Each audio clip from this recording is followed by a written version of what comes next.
New education policy 2020 या फिर नई शिक्षा नीति 2020 के बारे में आप सोशल मीडिया प्लेटफॉर्म पर देख रहे होंगे, पढ़ रहे होंगे और सुन भी रहे होंगे। इस वीडियो में हमारा उद्देश्य है कि कैबिनेट ने जिस नीति को मंजूरी दी है वो आखिर है क्या, हम आपको बिल्कुल आसान भाषा में बताएं। आपको बता दें कि 34 साल बाद नीति में चेंजेस किए हैं शिक्षा के क्षेत्र में। इस वीडियो में हम आपको बताने की कोशिश करेंगे कि स्कूली शिक्षा में कौन कौन से बदलावों के बारे में बात की गई है। तो आइए शुरू करते हैं। न्यू एजुकेशन पॉलिसी यानी कि नई शिक्षा नीति 2020 की सबसे खास बात यह है कि अब शिक्षा पर जीडीपी का 6% खर्च किया जाएगा। हम इस वीडियो के जरिए आपको बताएंगे कि पहले कौन सी नीति थी और इसमें क्या क्या बदलाव हुए हैं। पहला बदलाव, 5वीं तक कम से कम और 8वीं या उससे आगे भी अगर मुमकिन हुआ तो स्थानीय भाषा या मातृभाषा में पढ़ना होगा। यानी कि हिंदी या अंग्रेजी जैसे विषय भाषा के पाठ्यक्रम के तौर पर तो होंगे, लेकिन बाकी पाठ्यक्रम यानी कि स्थानीय भाषा या मातृभाषा में भी होंगे। हालांकि नॉन हिंदी राज्यों में ये पहले से ही होता रहा है। अभी तक देश के उत्तर भारत के राज्यों में हिंदी और अंग्रेजी में ही पढ़ाया जाता था, लेकिन दक्षिण भारत या पूर्वी भारत के राज्यों में अभी भी मातृभाषा में ही पढ़ाई होती है। दूसरा बदलाव, अब स्कूली शिक्षा 10+2 से बांटकर 5+3+3+4 फॉर्मेट में ढाला गया है। इसका मतलब ये हुआ कि अब स्कूल के पहले 5 साल में प्राइमरी स्कूल के 3 साल और कक्षा 1 से कक्षा 2 सहित फाउंडेशन स्टेज शामिल होंगे। फिर अगले 3 साल को कक्षा 3 से 5 की तैयारी के चरण में विभाजित किया जाएगा। इसके बाद में 3 साल मध्य चरण, जिसे कि कक्षा 6 से 8 में बांटा गया है, और माध्यमिक अवस्था के 4 साल यानी कि कक्षा 9 से 12 में बांटा गया है। इसके साथ ही RTE यानी कि राइट टू एजुकेशन का दायरा बढ़ाने की बात भी की गई है। पहले राइट टू एजुकेशन 8वीं क्लास तक था, लेकिन अब इस नीति के तहत 9वीं से 12वीं तक बढ़ाने की बात भी की गई है।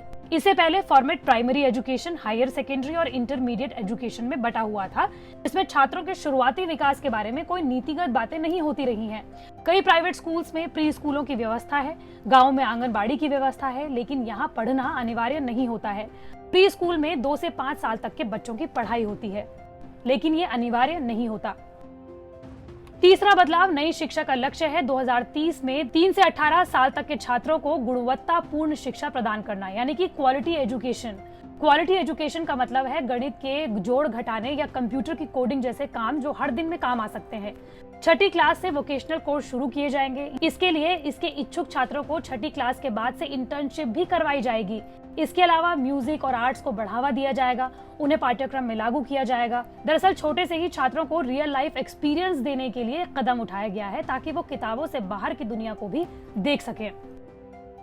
लेकिन इससे पहले 12वीं क्लास तक वोकेशनल कोर्स का प्रावधान नहीं होता था। चौथा बदलाव, कोरोना महामारी को देखते हुए सरकार ने भविष्य के लिए बच्चों की शिक्षा में कोई रुकावट ना आए, इसके लिए भी इंतजाम किए हैं। ऑनलाइन शिक्षा को बढ़ावा देने पर जोर दिया है। स्कूल और उच्च शिक्षा दोनों को ई शिक्षा की जरूरतों को पूरा करने के लिए मंत्रालय ने डिजिटल संरचना, डिजिटल कंटेंट और क्षमता निर्माण के उद्देश्य से एक समर्पित इकाई बनाई जाएगी। इससे पहले सरकारी स्कूलों में 9वीं क्लास से कंप्यूटर कोर्स होता था, लेकिन उसमें सिर्फ बेसिक जानकारी दी जाती थी, कंप्यूटर के बारे में सिर्फ पढ़ाया जाता था। लेकिन अब ऐसा लग रहा है कि सरकार 6वीं क्लास से ही स्कूल के बच्चों को कंप्यूटर के बारे में कोडिंग से ही पढ़ाना शुरू कर देगी। पांचवा बदलाव, मिड डे मील में अब नाश्ता भी शामिल होगा। ग्रामीण, पिछड़े व आर्थिक रूप से कमजोर वर्ग के छात्रों को पढ़ाई से जोड़े रखने के लिए स्कूलों में नाश्ता भी मिलेगा। अब तक मिड डे मील में दोपहर का भोजन मिलता था, इसी साल से पौष्टिक नाश्ता दिया जाएगा। इसके अलावा शारीरिक जांच के आधार पर सभी बच्चों को हेल्थ कार्ड भी मिलेगा। हालांकि अब तक सिर्फ मिड डे मील दिया जाता है। 6वां बदलाव, स्कूल के सबसे होनहार छात्र अपने साथियों को हफ्ते में 5 घंटे पढ़ा सकेंगे, जिसका नाम दिया गया है पीयर ट्यूटर्स, जिससे स्कूल में छात्र दूसरे छात्र से प्रेरित हो सके। रिमोट एरिया में रहने वालों के लिए ये बड़ा कदम साबित हो सकता है। इसके अलावा साल के 10 दिन बैग फ्री होने की बात की गई है, जिसमें छात्र स्कूल में बैग नहीं लेके आएंगे और उस दिन उन्हें सिर्फ आर्ट एंड क्राफ्ट्स के बारे में पढ़ाया जाएगा। हालांकि इससे पहले तक पीयर ट्यूटर नहीं हुआ करते थे। और रही बात बैग फ्री होने की, तो अभी भी कई स्कूलों में महीने के आखिरी दिन बैग फ्री किया जाता है।